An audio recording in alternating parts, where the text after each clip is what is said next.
పేలుడు వెనుక Jaish-e Mohammed women wing కీలకంగా పనిచేసినట్టుగా తెలుస్తోంది. ఇండియాలో జైషే ఉమెన్ వింగ్ను స్థాపించింది జైషే సంస్థ. లక్నోకు చెందిన మహిళా వైద్యురాలు షాహిద్ను చీఫ్గా నియమించుకున్నారు. పేలుడు పదార్థాల అక్రమ రవాణాలో షాహిన్ నిన్న అరెస్ట్ అయ్యారు. ఉమెన్ వింగ్ నియామకాల బాధ్యత షాహిందే అని తెలుస్తోంది. జైషే వ్యవస్థాపకుడు మసూద్ అజర్ సోదరి సాదియా నేతృత్వంలో జైషే మహిళా విభాగం ఏర్పడింది. అయితే భారత్లో షాహిద్ను దానికి చీఫ్గా నియమించుకున్నారు.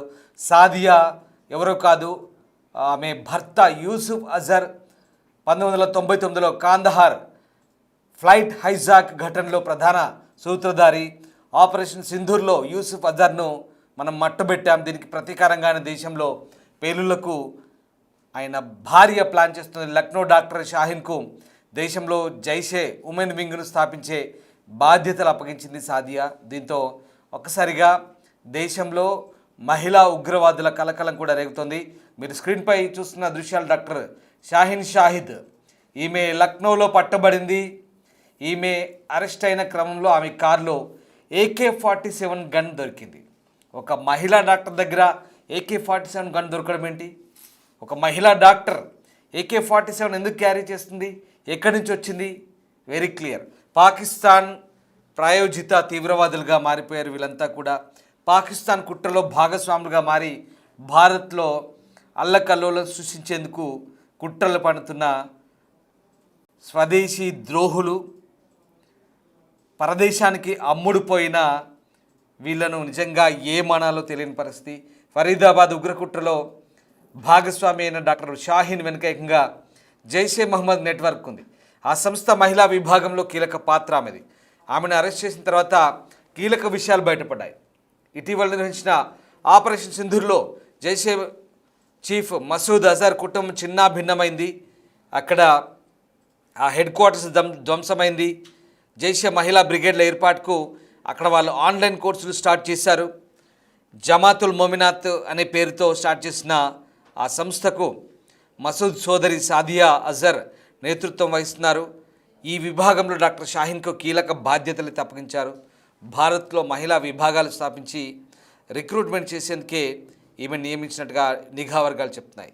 లక్నోలోని లాల్బాగ్ నివాసైన డాక్టర్ షాహిద్ ఫరీదాబాద్లోని మాడ్యూల్పై ఆపరేషన్ నేపథ్యంలో ముగ్గురు వైద్యులు ఆదిల్ అహ్మద్, ముజమ్మిల్, షకీల్ షాహిన్లను అధికారులు అరెస్ట్ చేసినప్పుడు ముజమ్మిల్తో షాహిన్కు దగ్గర సంబంధం ఉన్నట్టు తెలుస్తోంది. ఆయుధాలను నిల్వ చేసేందుకు వీళ్ళు ఉపయోగించిన కారు ఈ మహిళా డాక్టర్ పేరు మీదే ఉంది.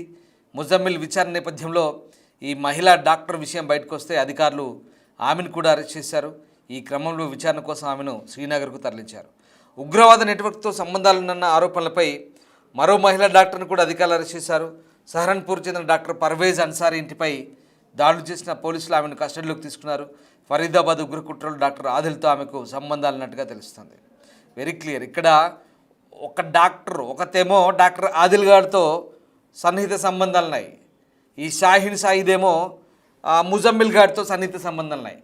వీళ్ళిద్దరు కలిసి జంటల్గా ఏర్పడి నలుగురు, వీళ్ళంతా కూడా ఉగ్రకుట్రలు. వీళ్ళ దగ్గర AK-47 దొరుకుతాయి, వీళ్ళ దగ్గర RDX దొరుకుతాయి, వీళ్ళ దగ్గర అమోనియం నైట్రేట్ దొరుకుతుంది, వీళ్ళ దగ్గర పేలుడు పదార్థాలు 100 కిలోలు దొరుకుతాయి. ఎక్కడి నుంచి వస్తున్నాయి, అసలు ఏం చేస్తున్నారు, ఇదంతా ఆరా తీస్తే వీళ్ళ వెనుక పాకిస్తాన్ ఉంది. వీళ్ళ వెనుక దాయాది దేశం కుట్రలు చేస్తుంది. వీళ్ళతో భారత్లో ఉగ్రకుట్రలు నడిపిస్తోంది. ఫరీదాబాద్ ఉగ్రకుట్ర భగ్నం చేయగానే ఢిల్లీలో పేలుడు జరుగుతాయి. ఇంకెక్కడో శ్రీనగర్లో ఉగ్రవాదులను అరెస్ట్ చేయగానే ఢిల్లీలో పేలుడు జరుగుతాయి. అంటే శ్రీనగర్, జమ్మూ కాశ్మీర్లో, ఫరీదాబాద్లో ఉగ్రకుట్రలు భగ్నమయ్యాయి కాబట్టి ఇక ఢిల్లీని ఎంచుకున్నారు.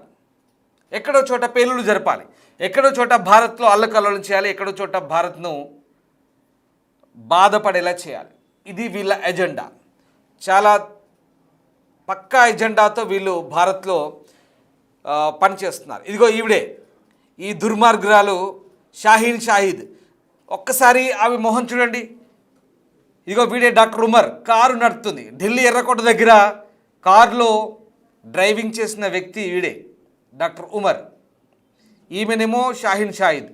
అద్దాలు పెట్టుకొని అమాయకంగా ఏమీ తెలియనట్టుగా నంగనాచిలా ఉన్న ఈ దొంగ డాక్టర్ పెద్ద దేశద్రోహి, పెద్ద క్రిమినల్. అది ఒక్కసారి దాని బుర్రలో ఎంత దేశద్రోహం, ఎంత విధ్వంసం నాటుకుపోయిందో ఆ మొహం చూస్తే మీకేమైనా అనిపిస్తోందా? ఒక్కసారి కామెంట్ చేయండి. దాని మెదడులో దేశాన్ని ఎట్లా విచ్ఛిన్నం చేయాలో దాని మెదడు నిండా నింపుకుంది. అది పుట్టింది భారత్లో, పెరిగింది భారత్లో, భారతదేశ ప్రభుత్వ సొమ్ము తింటుంది, భారతీయుల సొమ్ము తిని భారతీయులకు ద్రోహం చేసింది. డాక్టర్ షాహీన్ షాహిద్ దీని పేరు. ఇది లక్నో నివాసి, లాల్బాగ్ నివాసి, ఫరీదాబాద్లో పట్టుబడ్డ ఈ డాక్టర్. వీళ్ళంతా సమాజంలో డాక్టర్లుగా చలామణి అవుతారు, యూనివర్సిటీలో ప్రొఫెసర్లుగా ఉంటారు. వీళ్ళంతా సమాజంలో పెద్ద పెద్ద పొజిషన్లో వండుకుంటూ మళ్ళీ ఇలాంటి కుట్రలకు చేస్తుంటారు. ఇక ఈ ఎర్రకోట సమీపంలో జరిగిన పేలుడుపై దర్యాప్తు కొనసాగుతున్న క్రమంలో జమ్మూ కాశ్మీర్, హర్యానా, యూపీలో పనిచేస్తున్న ఈ మాడ్యూల్ నెట్వర్క్స్ ఏవైతే ఉన్నాయో వీళ్ళంతా కూడా లక్నో నుంచి డాక్టర్ షాహీన్ షాహిద్ అనే మహిళా వైద్యురాలి వైపే వేలెత్తి చూపించారు. మొత్తం నెట్వర్క్ అంతా ఈమె నడిపిస్తున్నట్టుగా తెలుస్తుంది. జైషే మహమ్మద్ ఉగ్రవాద నెట్వర్క్లో ఈమె కీలకం అంట, మహిళా వింగుకు ఈమె చీఫ్ అంట. ఇది పరిస్థితి. భారతదేశంలో కుట్రలకు వీళ్ళంతా కూడా భారీ స్కెచ్లు వేస్తున్నారు. వీళ్ళంతా కూడా జైషే మహమ్మద్కు కొమ్ము కాస్తూ భారత్లో వీళ్ళంతా కూడా కుట్రలు చేస్తున్న పరిస్థితి కనబడుతుంది.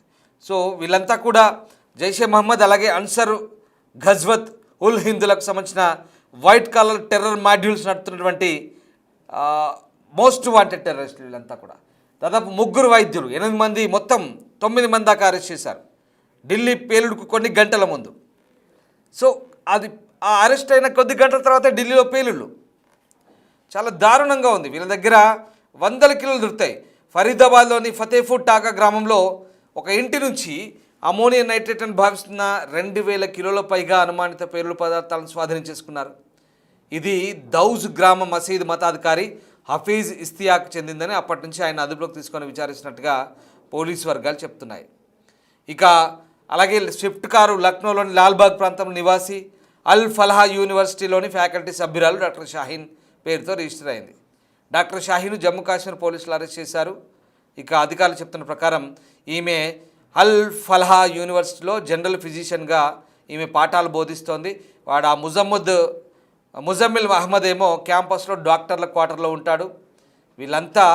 వీళ్ళంతా కూడా వీళ్ళ దగ్గర వాళ్ళ రూముల్లో 100 కిలోల అమోనియం నైట్రేట్, 100 కిలోల పేలుడు పదార్థాలు, వాకీటాకీలు, టైమర్ బాంబులు, 20 బ్యాటరీలు, చేతి గడియారాలు, రసాయన పదార్థాలు.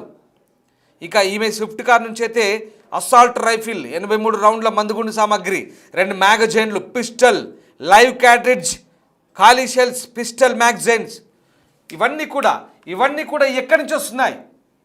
వీళ్ళందరికీ ఈ దేశద్రోహులకి వీళ్ళంతా యూనివర్సిటీల్లో ప్రొఫెసర్లు, ప్రభుత్వ సొమ్ముతో గవర్నమెంట్ క్వార్టర్లలో కులుకుతూ జనాల సొమ్ము తింటూ దేశానికి ద్రోహం చేస్తున్న ఈ దుర్మార్గులు. చాలా దారుణంగా ఉంది పరిస్థితి దేశంలో. ఇలాంటి వాళ్ళందరినీ కూడా స్లీపర్ సెల్స్గా తయారు చేసుకొని మన దేశం పాలు తాగి మన దేశం రొమ్ము గుద్దినట్టుగా ఉంది పరిస్థితి. చాలా దారుణంగా ఉంది. కన్న తల్లి పాలు తాగి ఆ మాదిరి సామెతలాగా ఉంది వాళ్ళ పరిస్థితి. చాలా దారుణం. పుట్టి పెరిగిన దేశానికే ద్రోహం చేస్తూ పరాయి దేశం సొమ్ముకు ఆశపడి ఇదిగో ఈ దుండగులంతా కూడా దేశాన్ని ద్రోహం చేసే వీళ్ళందరికీ ఎలాంటి శిక్షలు పడాలో ఒక్కసారి మీరే చెప్పండి. చాలా దారుణం. వీళ్ళ దగ్గర, వీళ్ళ ఇళ్లల్లో, వీళ్ళ రూముల్లో AK-47లు, రైఫిళ్ళు అవి ఇవి దొరుకుతుంటే ఇంకేమనాలి ఇంతకుమించి? వీళ్ళని ఎవరు నడిపిస్తున్నాడు అందరికీ తెలిసిందే. అదేంటో మీరు కామెంట్ చేయండి. ఎలాంటి శిక్షలు పడాలో మీరే కామెంట్ చేయండి.